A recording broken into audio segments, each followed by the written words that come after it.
Alberta beef producers. My name is Brenda Hagan, and I'm with AFSC. As many of you are familiar, we are the insurance agency for crop, perennial, and livestock price, among other programming roles. Today, I'm excited to serve as a moderator of a dynamic panel of people sharing perception and reflections about AFSC's Moisture Deficiency Program. To preface the discussion that's about to come, I want to introduce you to our panelists today. Scott Paul is a rancher from southeastern Alberta, west of Medicine Hat, where he ranches alongside family members raising Hereford and Angus cattle. Leslie McEachern is a product coordinator who has been with AFSC for 4 years. Alongside her husband and 3 children, they run a cow-calf operation in the county of Barrhead with a focus on raising forages and annuals for feed. Rounding out our panel is Jason Hale, Deputy Minister for the Alberta Department of Agriculture and Irrigation. He is also a producer himself from southeastern Alberta. Our panelists have a diverse background, wide breadth of knowledge for forage and livestock, and an insight into managing on-farm risk. I look forward to the coming discussion, and with that, let's get right into it. A question for the producers. In your opinion, what's the biggest misconception of the moisture deficiency insurance? So I'll start with Scott. I think I'll probably have to go back to Leslie's point earlier on that it rained at my neighbor's and he got a check and we got no rain and I never got anything. And I mean, that's been for the 20 years we've been involved. That's always been, it's kind of funny. We've got close neighbors here that have tried it once or twice in the early 2000s and have never been back. And I don't know how you fix it. I've been at some AFSC town hall meetings and stuff like that, and that seems to be out of everybody's mouth is exactly that. But you can't fix it. It's not 100%. And what I keep telling all my neighbors is, you know what, guys, if it's dry in this area, you're going to get paid. Doesn't matter if you get a half an inch. And I think maybe the changes that AFSC's made in the last couple of years is really going to help. And these guys kind of have a bad taste in their mouth, so they're not even really asking those questions. So, when guys talk to me, that's the first thing I tell them is, you know what, it's not the program that you were in 2003 or 2010. I said, it's, they've geared it, they've changed it to help us when we need help. So give it a try. And I think maybe the other thing and I was kind of involved in this whenever you guys did this, Leslie, 4 or 5 years ago, when you actually did bump the premiums up. Now that's the first thing, or not the first thing, that's one of the comments from other neighbor producers is, well, the premiums are so high. And I tell them, I said, well, we were kind of the big push on that because the money that we were getting paid out when we did get paid out wasn't enough to do anything with. You get your payout was $52,000. Well, hay was $180 a ton. That bought you 4 loads of hay. Well, what the hell's that? So that was, now, yeah, you're paying more, but if you're getting paid out 5 to 1, why would you not be involved in it? And the assumption that you should get paid out, which is kind of funny because everybody writes property insurance checks, everybody writes vehicle insurance checks with the hope that they don't have to use it. Well, why would you balk on insuring the biggest asset that you have, the most valuable asset that you have, with the chance that you could get paid out? We've got to get people's minds thinking the other way, that this is like to Jason's point, this is a management tool now.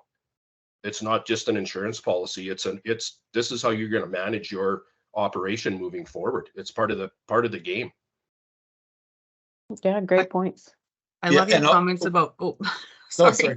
I love your comments about how it's evolved, and I just wanted to add to that, if that is still the misconception that the program doesn't work, if producers just wanted to come into the branch and just sniff it out, like look at it and see what is it going to cost you, what kind of coverage are you going to get, what can you insure, and we're continually taking that feedback to evolve the program even further. Like we've done a lot of work with Olds College in the past. They were one of the big drivers for the whole heat indicator initiative that we threw in. And now I know there is some discussion on spring soil moisture. I think we pulled it in 2011, but now, given the circumstance we're in now, it's a discussion to be had again. So it's not just like a one and done. This is what it is. This is what's on the table. We're always taking that feedback. So that's nice to hear, Scott. Mm-hmm.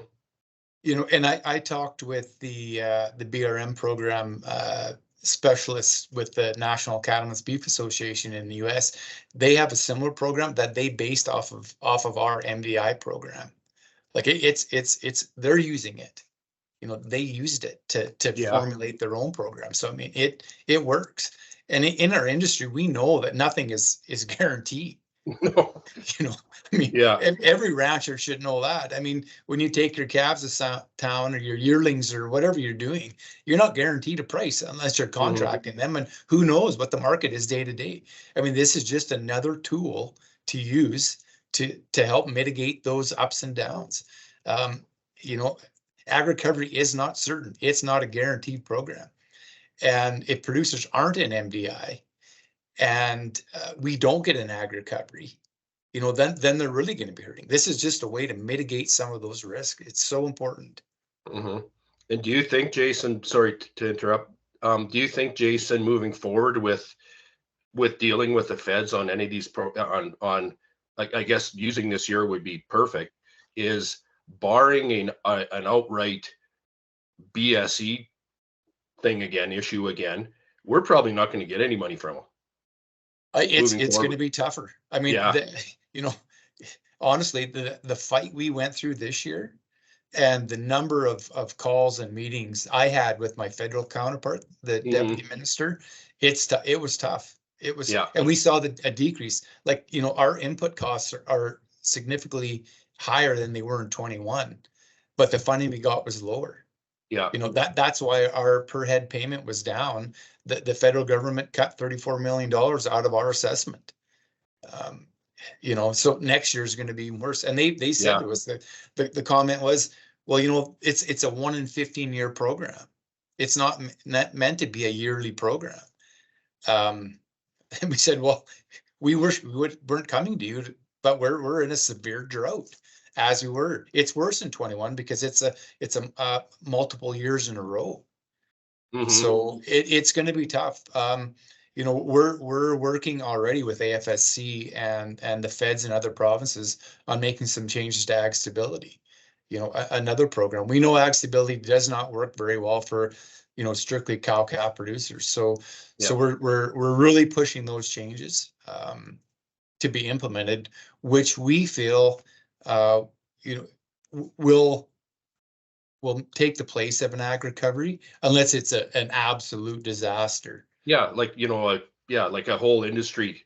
Yeah, devastating the industry. Yeah, not a drought in Alberta, and that's what I think they've got a very good point in saying, you know what, you guys can't come with your hands out every time it doesn't rain, because it's so diverse. Like, you know, we got barely anything all summer, right, Jason? Really nothing. Yeah. Nothing. And I don't know, Leslie, you guys probably got a little bit at some time. We got a lot of rain. I didn't get paid out in 2023. I'm happy about it. Yeah, and that's just it. So you can't blanket the industry or the province or Western Canada, because barring an industry devastating event, we shouldn't be there with our hands out to the federal government every time something happens. That's why, like I said, that's why I think these programs at AFSC are so good, because literally you can insure anything, anytime. Feed, cows, calves off the cow, yearlings, backgrounders, fat cattle. So people just got to get that into their head that this is the way you do business now. Yep. Great point. That's why it's called business risk management. Exactly. You know, and they I mean, people need to know that. I talked to a gentleman just last week down by me who wasn't in the MDI program. He's like, oh geez, you know, I'm hearing all these payouts. You know, I said, yeah, you got to get in.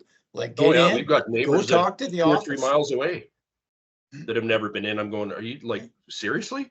I just assumed everybody was in it because of where we live.